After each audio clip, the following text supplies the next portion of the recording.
Hi, my name is Michael Bean. I'm a professional acting teacher. I've been teaching for about 20 years. Today is our free lesson for myfreeactingclass.com. Today we are going over the scene pack for June. So this is a set of scenes. And if you look at this set of scenes and you're like, oh, there isn't something for my age range or there isn't something for me, email me. It's super easy. I'll throw in something for you. The folks who come all the time got to have input, and there's some good options. Claudine, if you're watching this, there's a character that's written as a young girl that you can totally have get your son to play. You know, it's not explicitly gendered, so feel free to like be creative. But I'm going to go over these scripts with you today, and I'm going to recruit those of you who are watching to read with us. And then after and then next week we're going to do self-tape review on Tuesday. My hope is that some of you will choose to do even just a piece of one of these. If you're like, oh, I'm just going to do the first 3 lines, and then the week after I'm just going to just add like 3 more lines, just so that you're getting some kind of practice. And we'll review the self-tapes on Tuesdays, and then on Wednesdays I'll go over the scenes in more detail. So if you're like, but where can I find those scenes? That is an excellent question. You would just have to go to myfreeactingclass.com, which is right here, myfreeactingclass.com.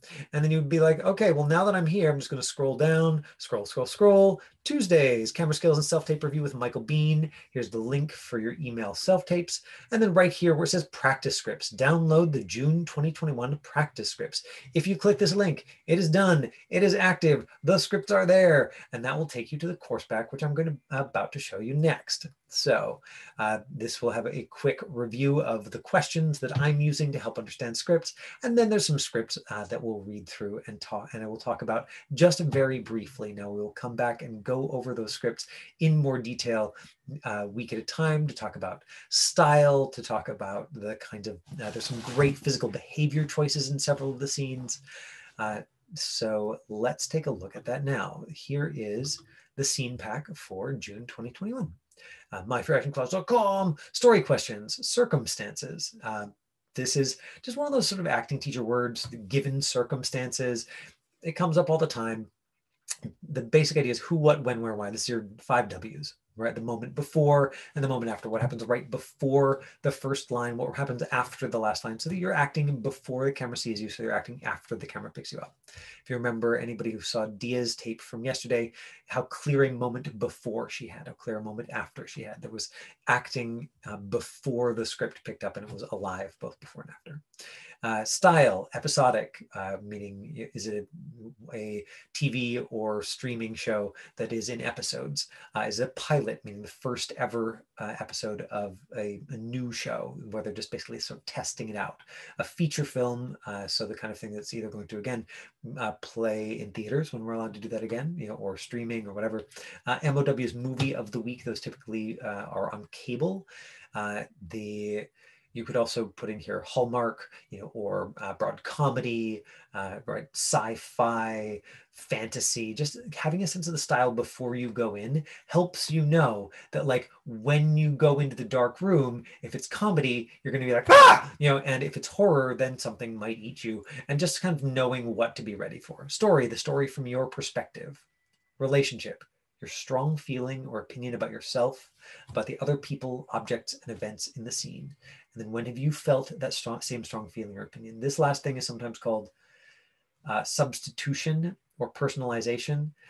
It doesn't really matter what you call it. It's all relationship. Film and TV, relationship, right? If those relationships are alive, now I'm not saying that you can or should ignore these things, but if you were going to choose one of the things on this list, a relationship is pretty much it. But if you find a really alive relationship with the person you're talking to, that's going to light you up, it's going to light up your lines, it's going to light up the text. Arc, how your feelings and opinions change from the beginning to the end. So sometimes this is called beats. I've moved away from using the word beats, but you'll see it all the time. You'll even sometimes see it written into script. It means a change in the emotional tone, not a change in the feeling or new thought, usually accompanied by a small pause. an arc, what I'm really looking for with arc is, how does your character change? How does what they feel change? How does their opinions change? It's like, oh, I have this one opinion about this person or about my life or about how things are going to go. And then at this point it changes in the scene. And at this point it changes again. What do you want the other person to do or feel? And now let's get into the scene. So first one, this is for Anthony. Anthony, this is from, I'll go back and put the titles. This is from what is it? This one is from a kids show. Oh, it's just called Ramona, right? So based on the Judy Blume kids book. And so you are Henry. You are the nice, girl, the nice guy who her older sister has like a huge crush on. So, Dia, do you want to read Ramona, the little kid? And Candy, you read what's her name? Beeses. And we'll get Anthony to read Henry. Does that work for everybody? Just unmute yourselves, and actually maybe I will quickly stop the share. Yes? Yes? Okay, good. Anthony, are you ready to read? Yeah. Beautiful, let's do this. I'll read the stage direction. Beezus catches her breath. Rides by on a bike. Beezus catches her breath, ducks behind the desk. Oh God, it's Henry. Oh God, please Ramona, don't embarrass me. So we know Beezus has a huge crush. In the street, Henry Huggins wheels towards them on his bike. Beezus peeks over the desk, stands up, and quickly primps. If you don't know a word, before you start memorizing, just make sure you look it up. If you don't know how to pronounce a word, before you start memorizing, make sure you look it up. Google Translate makes this so easy. Ramona, you're up. I can't see it. Oh, okay. Is it? What about if I make it bigger? Does that help? Is it frozen for you as well? Yeah. The screen. Okay, Christina, if you want to jump in. It's frozen too. Oh, it's frozen. Yeah, mine's too. Technology. It's funny. I can see all of you. Well, let's try this again. Here it is. What about now? Can you see it? No. Add objective. Maybe if you scroll. Yeah, scroll down. Okay, scrolling down. Yeah, it is stuck. It's stuck. Okay. I am not sure what to do about that. I have not had this problem before. Hooray for new problems. I can't see it. It's stuck. Here we go. Trying again. What about now? Yeah. Now it's There we go. Okay, might have been looking at the wrong thing. So here it is. Beezus catches her breath, ducks behind the desk. Oh God, it's Henry. Oh God, please Ramona, don't embarrass me. Wheels towards him on his bike. Beezus peeks over the desk, stands up and quickly crimps, which means like tries to make herself pretty. Ramona, you're up. What's special about Henry or all of a sudden? You've known him forever. Beezus hissing. You don't understand. Hey, Bezos, selling lemonade, huh? He's just twirling her hair. Just helping out my little sister. They awkwardly stand there a moment, half shy, half flirty. Ramona rolls her eyes, watching their strange behavior. Right, so make sure if you're recording this, Anthony, that you pause here. Let it actually get awkward. I will have one. Bingo! Ramona's eyes light up, seeing Henry reach for money. We will. Great. It's just $1 a glass. Exact change preferred. Oh, Henry doesn't have to pay. But Jesus, it's for the house. She meant on the house, just for you. But Jesus shoots her a look and ladles Henry a glass, failing to see a fly dive into the lemonade. Ramona's eyes widen. Ladies first. Thank you, Henry. but Jesus. Jesus shoots her another glare. So we got the annoying little sister. Remember, this is a show, right? So the lead is Ramona. It's called Ramona, which means the audience is about Ramona's age. The audience is quite young here. Shoots her another glare. Ramona watches the fly sputter inside the cup. Jesus smiles at Henry, not taking her eyes off him as she takes a dainty little sip. Ramona winces as the fly goes down the hatch. So her oldest is just swallow the fly. Jesus. And just sprays lemonade all over Henry. Beezus' eyes tear up as Henry takes a disgusted step back. Beezus freezes, then mortified turns and bolts for the house. Henry still doesn't know what hit him, dripping with lemonade. Ramona smiles sheepishly. She's right. No charge for that. Right, and then we read across up it. I want to die. Let me die. It's all your fault. My fault. What I do. Right, so you to understand more about the character. Okay, perfect. I'm getting so much background noise from you, Anthony. I'm just reading. Right, so really fun, really silly. Anthony, you get to be the nice guy, and then you get to get sprayed with lemonade. Like, so you get to practice taking the glass, right? Take it at waist level. Don't take it up here so we can see the empty hand, unless you want to have an actual glass, which you could do. Like, you could be like, oh, hey, I've got the actual glass of, if you wanted to, but it's not necessary, right? It's fine to just keep it all down here at waist level. You get sprayed with lemonade, you have to react to that, and then you have to watch the girl run off into the house. So really fun. Let's look at the next one. Maybe this one this one will come back to. So the next one, is the one, where you get to cut somebody's throat, Christina. But it deserves, maybe more time than we've got today. It depends how everybody's feeling about running the smidge over. Let's go to Morgan. This is from Cross Country Christmas, movie for television for Hallmark. Candy, you get to be the comedically sad elf, and Christina, if you want, you can be. Oh, sorry. You're Morgan. Candy, you're Morgan. Christina, if you can be Lena, Lina, Lena. Okay. Let's take a look at this. Right. Hallmark movies often have these, like, it's usually about a bakery or a small town or a dance school, or like there's this fantastic meme that was going around Facebook that was just like, plug and play, like pick a couple of letters, and it's she was a high-powered but now she's moving back to her where she's going to like restart the and discover the true meaning of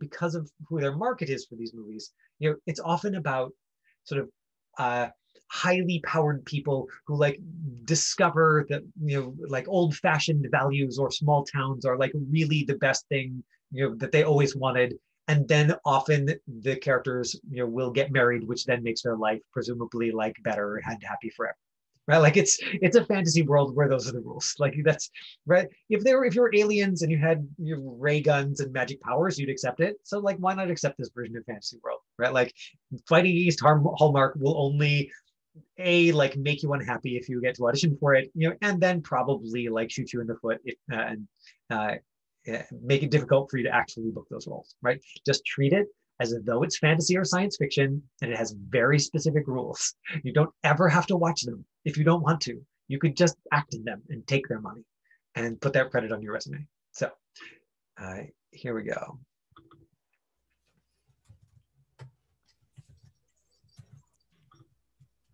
There we go. Now this one I have the breakdown for. Cross Country Christmas, movie for television. So in the initial page, I called that an MOW, or movie of the week. Hallmark. Hallmark is a network. The week where we look at this in detail, we'll look up a little detail about the Hallmark network. Morgan, early 20s, a comically sad woman dressed as a Christmas elf. Morgan has found herself alone at the airport when her boyfriend fails to come pick her up. Feeling foolish in the costume, Morgan's spirits improve when Lena cheers her up and asks her for a ride, which gives Morgan plenty of time to explain her entire relationship history. Details. Right, so there's a storyline. If you were prepping this, of course, you would read all of this crossed out stuff to understand it. But we're going to pick up down here. Meanwhile, Lena approaches a comedically sad. How the way that you went, for the sad with your 9 to 5 script, Candy, that's probably the way you want to attack this. And if you can find a Christmas hat on top of it, great. Like all the humor is just there taking care of you for you. There's a comedically sad young woman, Morgan, 20, dressed as an elf, leaning against the car. Right. So let's get some sobbing, Candy, or just go. Christina? Is everything okay, Al? No, my boyfriend was supposed to meet me so we could fly to Chicago to see my family, but he didn't show up. And now our flight's canceled, and I look like this. And just remember, in comedy, none of it breaks. Sebastian was None of gonna it breaks be you up Santa. inside. Right. So it just Sorry. it doesn't hurt you inside. Like even if you're very sad, it's not turned inwards. It's it's all outwards, like a little kid. Good. Lena, you pick up with the joke. Maybe he took a sleigh. Or he wants to break up. Right. I'm sure that. Sorry. Keep I'm going. sure there's a rational. Wait, you want to talk? Wait. Okay, talk. I'm sure there's a rational explanation. At least you have your car. You could drive. By myself? Ever wanted to be an Uber? Not really. Perfect. What about taking a fun road trip like Thelma and Louisiana? I don't know. Louise. Did you see the ending? For the record, at the end of this movie, the two of them drive off a cliff together and die. Oh. It's about the friendship. Sometimes it throws us a curveball, and it's up to us to make it home. I think that's a different Gina Davis movie. So one of the lead characters, one of the actors who was the lead character in Thelma and Louise, was also in a different movie called A League of Our Own. So the reference tells you who the audience is. Because these are movies that were like before my time even. So the audience is like 50s, 60s plus. Folks who are going to be like, ha, ha, ha, and get these jokes because they know exactly what Thelma and Louise is. They know exactly who Gina Davis is and what that is, right? So you read these and it gives you clues to the style. Pick it back up, Christina. Exactly. We are in the league of our own. Maybe there's a reason we met. I need a lift west. You need to get to Chicago. Why don't we just, I don't know, drive together? Morgan takes a deep breath, thinking. Like a road trip to Chicago? Okay, yeah. Sebastian isn't worth this. Let's do it, Thelma. I'm actually the Louise. You know what? Doesn't matter. Good, and you don't say this out loud. You know that, right, Christina? Oh, okay. Oh, yeah, sorry. Okay, I'll repeat it. I'm actually the Louise. You know what? Doesn't matter. Good. So comedy, you're going to be looking for that back and forth. Ta, ta, ta, once you get the timing right, and Lena is the straight character, and then Morgan, the comedically sad elf, obviously is doing a lot of the broader comedy, right? So one of the things that's really fun in there, Candy, is those flips where you're just like, it's the transition from like, I'm so sad. Wait, what? Now we're talking about movies, and now, of course, if this was drama, you'd still be sad. You'd still be sad about your boyfriend. You'd still be sad like the next day, or in like the next episode. But in comedy, because it's low consequences, you're like, huh? And now we're talking about movies, and now we're talking about, I don't understand. You're right. Road trip adventure. I'm gonna leave my boyfriend behind. Right, that you can be impulsive. There's an impulsiveness. There's a childlikeness. The reason that I thought about it is because yesterday you said innocent, for the character. Now, Dia, let's jump ahead to the monologue. This is from a project called Lenny Rose, and there's a couple of great scenes that go with this. If you want, the whole whatever it is, 7 pages, I'll send it to you. But the only one I put in the course pack is the monologue, because we're interested in monologues. And then I'll leave it here in the course pack for now, but we'll go back and go over it in detail next week, Christina. Next week we'll go over Desa from the 100. The girl who's like got the dude in the bear trap and like drags him into the cave, and her mentor's like, you cut his throat, and you're like, oh. It's all pretend, people. Don't panic. It's all imaginary and just below the edge of the frame. not recommending horrible behaviors for your children. Okay, so you are Lenny, and this is Dia. This is Lenny at an AA meeting. So one of the tricks for something like this, when you're prepping it, would be eye lines. And I think you basically want to pick like one clear eye line on this side, one clear eye line on that side, as though there's like two really important people in the scene. But then you'd want it to have times where you like sort of took in the group, and we're like, I'm talking to the group.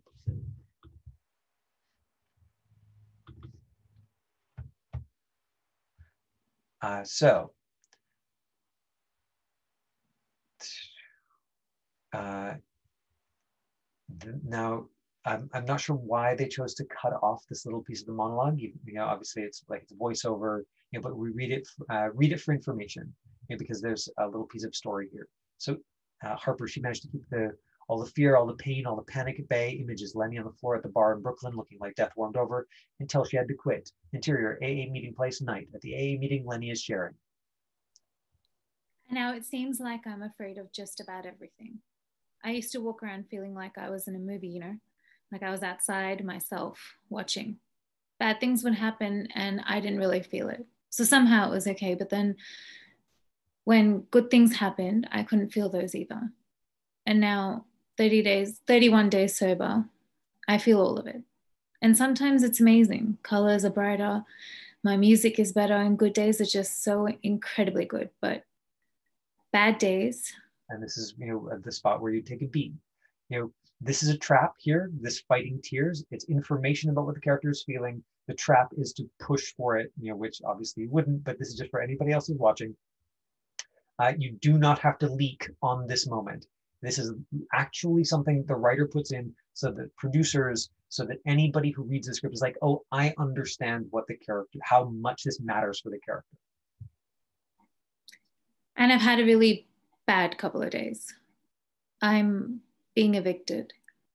I've lived in this apartment for 5 years. Growing up, we never stayed anywhere for 5 years. So this is my home, It's the home that I made for myself.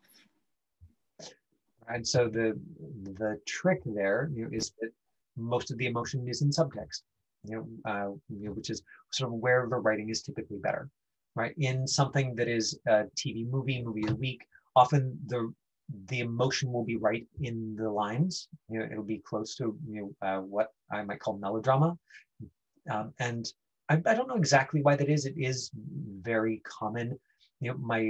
My best guess about it is that those movies are made to like grab somebody as they're flipping by. So they're flipping channels and then they flip to Candy, and Candy's like, I hate you forever. And the feelings are all right there in the words, like, ooh, Candy hates me forever. What's that about? Whereas something that's got more buy-in, if we've already watched, half an hour or an hour, of Lenny's story, then her saying, then her just saying the lines, I've had a really bad couple of days, because we've seen the images and we see how much he's struggling to just like, I'm trying not to cry, I'm trying not to fall apart. Then we get to read the story. The words are saying no big deal. Clearly it is a big deal. The writer gives you stage direction, that helps you understand that it's a big deal. But again, it's all the actor's job to bring that to it. Because if not, it's just actually no big deal. So it's a good example, and wanted to put a monologue in the course back. So again, if you're watching this at home, you're like, what about me? Then just send me an email, info@myfreeactingclass.com, and I'll throw something in the June course pack for you. We're going to start going over those scenes next Wednesday, but we're going to start going over self-tapes next Tuesday. So come for self-tape review next week, and please submit your self-tapes, because that's how people here are learning, is both by practicing and from taking advantage of your brave and generous practice, sharing your self-tapes with us. Candy has a question, and I see Anthony put something in there as well. So I was just going to point to Anthony. Oh, thank you. Anthony, what's your question?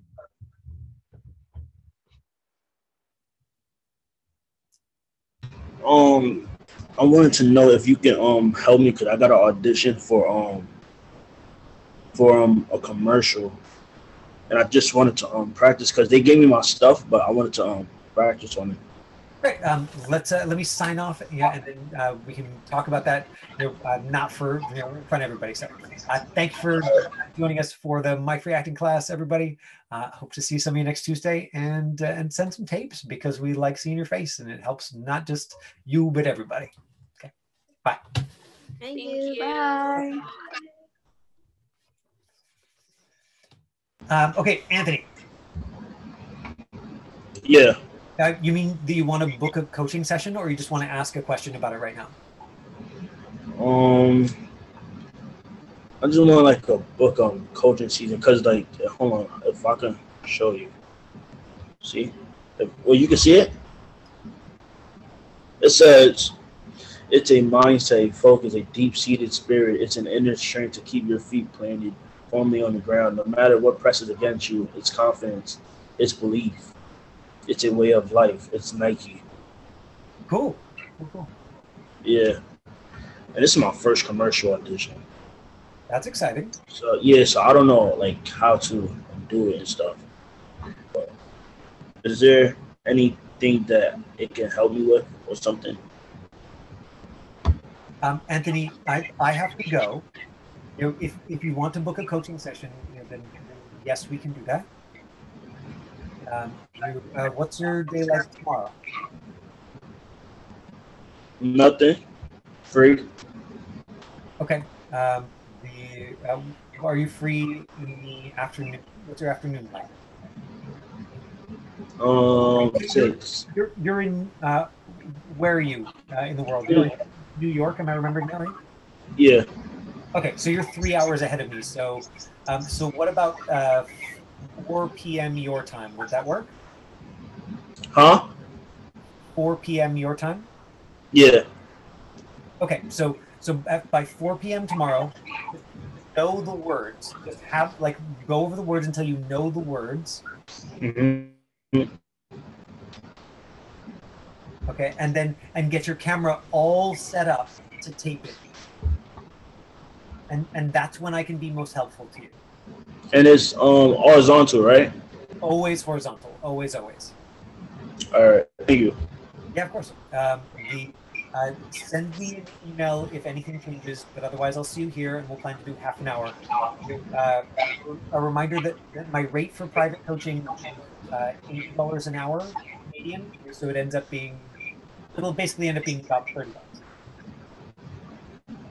All right. That work for you? Yeah, but I might not do it tomorrow because I might gonna try and do it myself. Like you got like trying to record and see, but on my phone. That's a fantastic idea. And so if you good. So I will not put you on my calendar for tomorrow. If you want to schedule something with me, just email me and we'll work it out. All right. Bye. Bye.